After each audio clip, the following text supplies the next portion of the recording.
Morning, dear students. Welcome in science class.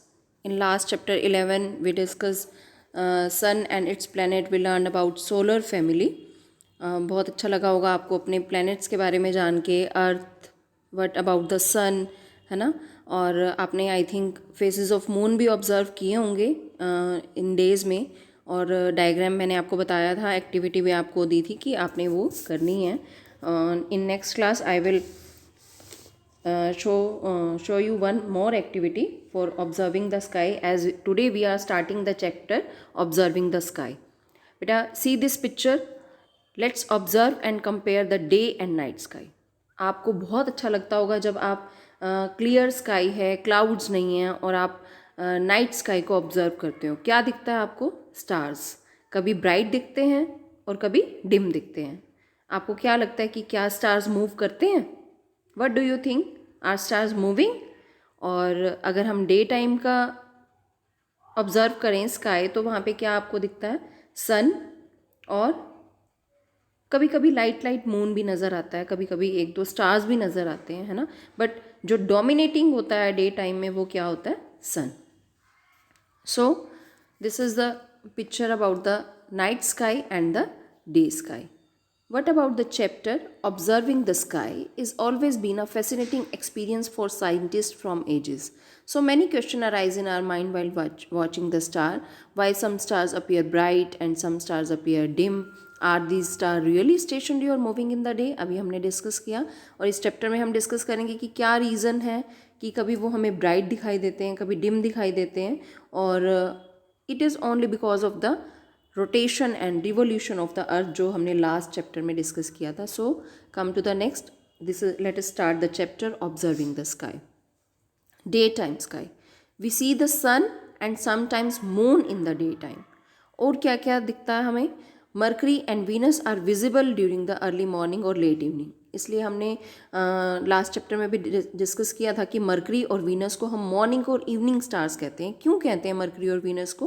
क्योंकि वो हमें डे टाइम में और नाइट टाइम में ऑब्जर्व होते हैं. That's why these are called morning and evening stars. But dominate कौन रहता है डे टाइम में? सन, क्योंकि उसकी ब्राइटनेस इतनी ज़्यादा है कि बाकी सभी जो हैं प्लैनेट्स इसी की सन की ही लाइट यूज़ करते हैं. हमारे अर्थ पे भी सन की लाइट आती है, तो डोमिनेटिंग जो है वो क्या होता है? सन.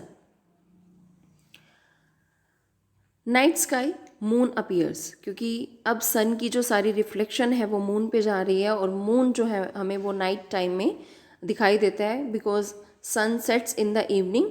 एंड जो नाइट टाइम है वो मून आप देखते हैं, moon is the brightest at the night time. Stars and planets are also visible in the night sky. You see Venus, Mars and Jupiter, Saturn.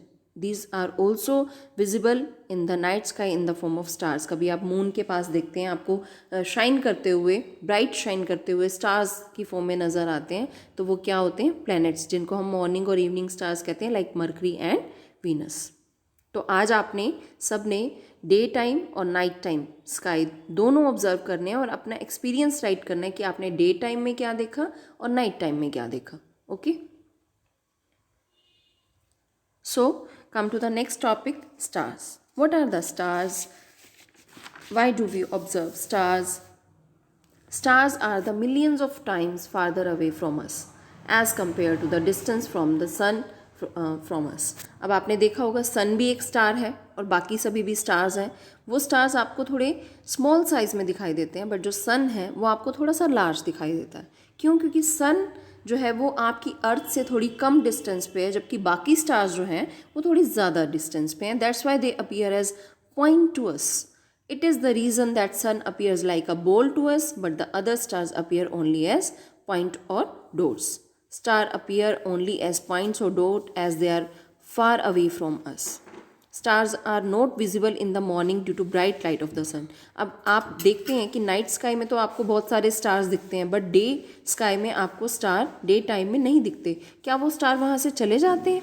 नहीं, स्टार्स वहाँ से नहीं जाते, बल्कि सन की ब्राइटनेस इतनी ज़्यादा होती है कि स्टार्स उस टाइम आपको डिम लाइट में नज़र आने लग जाते हैं, वो नहीं अपीयर होते. जैसे ही सन की ब्राइटनेस कम होती है, सनसेट होता है, तो उसके बाद वो स्टार्स आपको अपीयर होने लग जाते हैं, आपको नाइट स्काई में दिखने लग जाते हैं. almost all the stars are millions of time farther away from us as compared to distance of sun. तो डिम लगते हैं, पॉइंट की तरह लगते हैं नाइट स्काई में, क्योंकि वो हमारे अर्थ से ज़्यादा डिस्टेंस पे हैं और do not disappear during the day time, ये मैं आपको बता ही चुकी हूँ. अब हम डिस्कस करने वाले हैं, आपने कभी ऑब्जर्व किया होगा, ओके.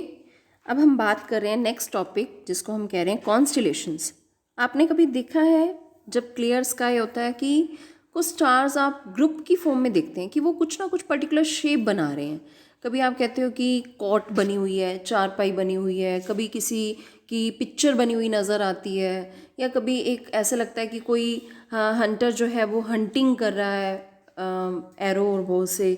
कभी आप ऑब्ज़र्व करो तो आप ग्रुप ऑफ स्टार्स में बहुत सारी पिक्चर्स ऑब्जर्व करते हो स्काई के अंदर, तो उनको एक पर्टिकुलर नेम दिया हुआ है ऐसे फिगर्स को, जो ऐसी पिक्चर्स बनती हैं जिनको हम क्या कहते हैं, कॉन्स्टिलेशंस. ठीक है, कॉन्स्टिलेशंस क्या होती हैं, ग्रुप ऑफ स्टार्स जो कोई एक पर्टिकुलर पैटर्न बना रही हैं, जो पर्टिकुलर एक शेप बना रही हैं, एक फिगर बना रही हैं, उनको हम क्या कहते हैं, कॉन्स्टिलेशन. और सब टाइप की कॉन्स्टिलेशंस होती हैं. कुछ कॉन्स्टिलेशन आपको स्प्रिंग सीजन में दिखती हैं, कुछ विंटर सीजन में दिखती हैं, कुछ समर सीजन में दिखती हैं. So in this picture some constellations are there. देखो आप जो पॉइंट्स हैं वो स्टार्स की फॉर्म में कैसे एक शेप बना रहे हैं particular. These are the constellation. See this picture. This is the Orion constellation. It is visible in the winter season. You can see in this season now. अब देखो, वैसे जो कॉन्स्टलेशन के लिए मिनिमम 7 स्टार्स का होना ज़रूरी है, और अगर हम ग्रुप ले लें आसपास के स्टार्स का तो एक पर्टिकुलर शेप बन रही है ना. This is the Orion. Next is the constellation visible in spring. It's Ursa Minor and Ursa Major is there.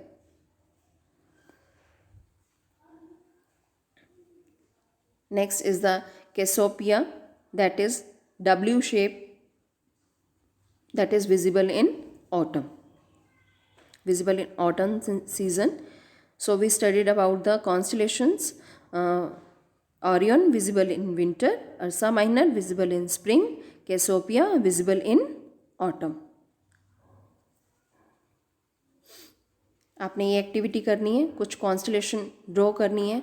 कुछ वेस्ट पेपर हैं आपके पास, कुछ स्टार्स आप बना सकते हो पॉइंट्स की फॉर्म में, और वो स्टार्स आप पॉइंट्स दिखा सकते हो. शाइनिंग मटेरियल ले सकते हो, और एक कुछ हैं, एक दो सैम्पल्स मैं आपको दिखाती हूँ कि आप इस टाइप से ये कॉन्स्टलेशन की एक्टिविटी कर सकते हो.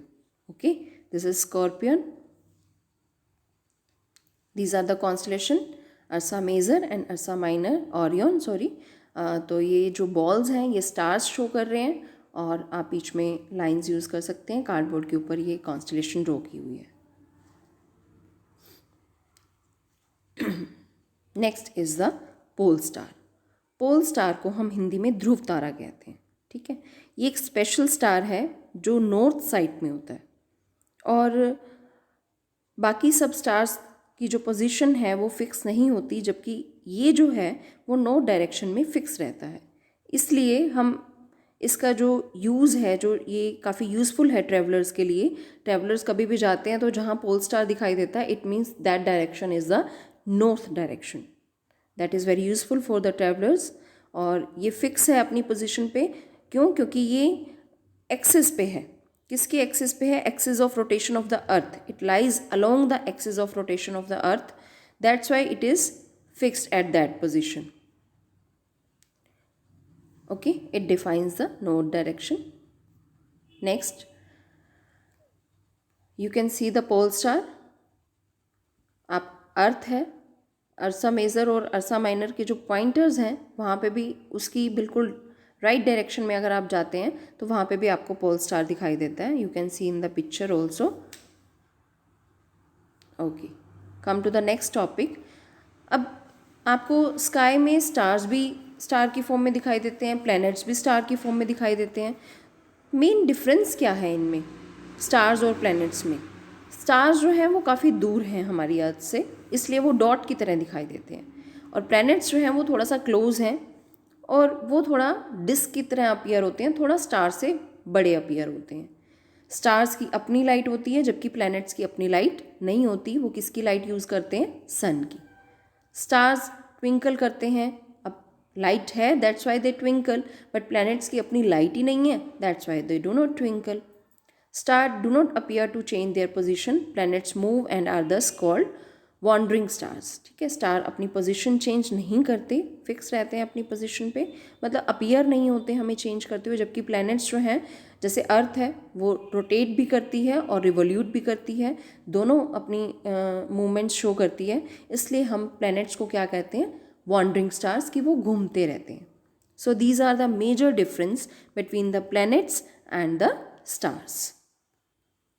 चेंजिंग द नाइट स्काई, अब कुछ स्टार्स हैं वो अपीयर नहीं होते मूव करते हुए, जैसे कि अभी हमने ध्रुव तारा, पोल स्टार, उसको हमने स्टडी किया कि ये नहीं अपीयर होता। तो क्या चेंज होता रहता है नाइट स्काई के अंदर, क्या शिफ्टिंग होती रहती है स्टार की एक पोजीशन से दूसरी पोजीशन में, और वो क्यों होता है, ऐसा हम क्यों ऑब्जर्व करते हैं। Stars like sun appear to move from east to west due to rotation of earth. अब बेटा हमारी जो अर्थ है वो अपने एक्सिस पे रोटेट कर रही है, कौन सी डायरेक्शन में, वेस्ट टू ईस्ट, इसलिए स्टार्स और सन जो बाकी स्टार्स हैं वो हमें कौन सी डायरेक्शन में, अपोजिट डायरेक्शन में मूव करते हुए नजर आते हैं, from east to west. Stars appear to rise 4 minutes earlier every day due to rotation and revolution of earth. Sun जो है वो 4 मिनट्स पहले हमें नज़र आ जाता है राइज करता हुआ, क्यों, क्योंकि ये भी किस वजह से पॉसिबल हो रहा है, रोटेशन और रिवोल्यूशन से। Due to revolution of Earth, we are able to see whole new set of stars after every 6 months. अब रिवोल्यूशन में जो पोजीशन है अर्थ की सन के अराउंड वो चेंज हो जाती है, इसलिए हमें हर 6 मंथ्स के बाद जो स्टार्स हैं वो चेंज नज़र आते हैं, only because of 2 movements, rotation and revolution of the earth, we see some changes in the sky. This is all about the chapter. In next class we will discuss some important questions of these chapters. Till that you have to read the chapter, okay, underline the main points and try to do the activities. Thank you. Have a nice day.